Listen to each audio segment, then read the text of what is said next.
नमस्ते बच्चों।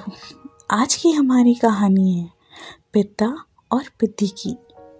एक हरे भरे जंगल में रहते थे दो नन्हे पंछी, यानी कि चिड़िया या बर्ड्स, पिद्दा और उसकी प्यारी पिद्दी।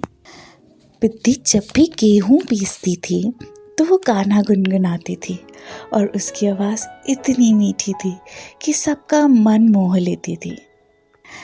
पेड़ पौधे आस पड़ोसी सब कहते थे, कूट कूट गेहूं बने मधुर गीत, पिद्दी की आवाज़ इतनी सुंदर, हरे सबके पीड़। एक दिन पिद्दा किसी काम से जंगल से बाहर गया था।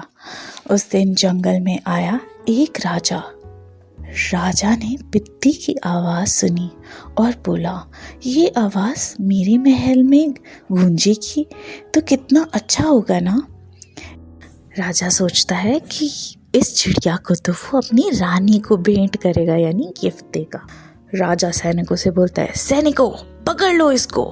बेचारी पिद्दी खूब रोती है, खूब चिल्लाती है, राजा से बोलती है, मुझे मत ले जाओ, मेरा पिद्दा घर आता होगा, उसे भूख लगी होगी। पर राजा उसे ज़बरदस्ती ले जाता है। जब पिद्दा वापस आता है तो देखता है कि घोंसला खाली, और अपने घर में हर जगह ढूंढता है, मेरी पिद्दी कहाँ गई, मेरी पिद्दी कहाँ गई।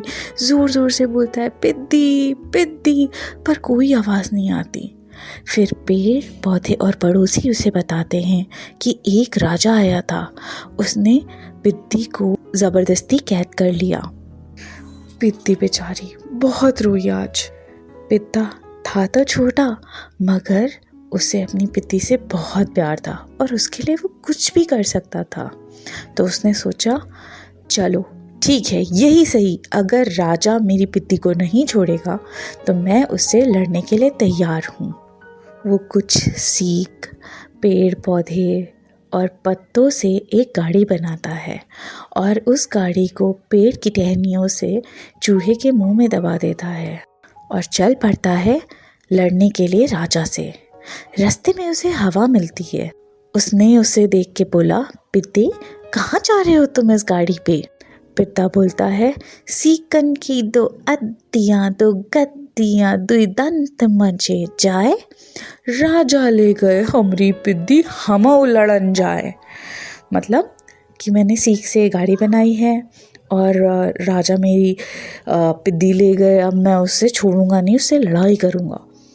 तो हवा बोलती है, हाँ मैं भी इस राजा से बहुत परेशान हूँ, इसने मेरे साथ उड़ने वाले पंछियों को कैद करके रखा है, उसे जो पसंद आता है उसे कैद करके ले जाता है।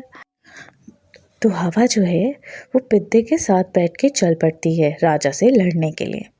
फिर आगे बढ़ने पे उन्हें आग मिलती है। तो आग पूछती है, अरे हवा बहन और पिद्दी भाई कहाँ जा रहे हो आप? तो पिद्दा फिर से बोलता है, सीकन की दो अद्दियाँ दो गद्दियाँ दुई दंत मजे जाए, राजा ले गए हमरी पिद्दी हमऊ लड़न जाए। तो आग बोलती है, मैं भी बड़ा परेशान हूँ इस राजा से, इसने मुझे जो जला के रखता है कोयला उसको भी चुरा लिया है, मैं भी चलूँगा तुम्हारे साथ। फिर रास्ते में नदी मिलती है। नदी भी पूछती है कि भाई पिद्दे हवा आग आप साथ में कहाँ जा रहे हो? तो पिद्दा बोलता है, सीकन की दो अद्दियाँ दो गद्दियाँ दो दंत मचन जाए, राजा ले गए हमरी पिद्दी हमऊ लड़न जाए। तो नदी कहती है, हाँ भाई पिद्दे, मैं समझ सकती हूँ, मुझ में बहने वाले बहुत सारे प्राणी जो मेरे साथ रहते हैं, जैसे कि घड़ियाल यानी क्रोकोडाइल, या मछलियाँ यानी फिश, सबको लेके चला जाता है वो। मैं तो बहुत परेशान हूँ, मैं भी चलूँगी तुम्हारे साथ लड़ने के लिए। तो सब बैठ के आगे बढ़ते हैं। फिर आगे उन्हें मिलते हैं शेर, हाथी और कई तरीके के जीव जंतु, जिनके भाई बहनों को और दोस्तों को राजा ने कैद किया होता है। सब अपनों के लिए लड़ने को तैयार हो जाते हैं। पहले महल पहुंचते ही हाथी तोड़ देता है दरवाज़ा। फिर आग जो है महल की लकड़ियों को जलाने लगती है। नदी पूरा खजाना बहा देती है और ऐसे करते करते पूरा महल तहस नहस हो जाता है। सारे जानवर अपने अपने प्रियजनों को ढूंढने लगते हैं। तब राजा बहुत डर जाता है और राजा कहता है, मुझसे बहुत बड़ी भूल हो गई, तुम ले जाओ सब अपनों को। मुझे कमज़ोरों के साथ ऐसा नहीं करना चाहिए था, मुझे किसी को भी कमज़ोर नहीं समझना चाहिए था। पिद्दा अपनी पिद्दी को देख के उसे गले लगा लेता है और इस तरीके से एक छोटा सा पंछी अपनी प्रियजन के लिए सबसे लड़ पड़ता है। तो ये कहानी से हमें क्या पता चलता है बच्चों? छोटी हिम्मत बड़े काम, मिलकर बदले सब अंजाम। क्योंकि वो छोटे से पंछी ने इतनी हिम्मत की तो सबका मन बना, सब ने अपनी हिम्मत दिखाई, इकट्ठा होकर उन्होंने एक काम किया। तो ऐसे ही हमें भी सबके साथ चलना चाहिए, किसी के साथ बुरा नहीं करना चाहिए, है ना।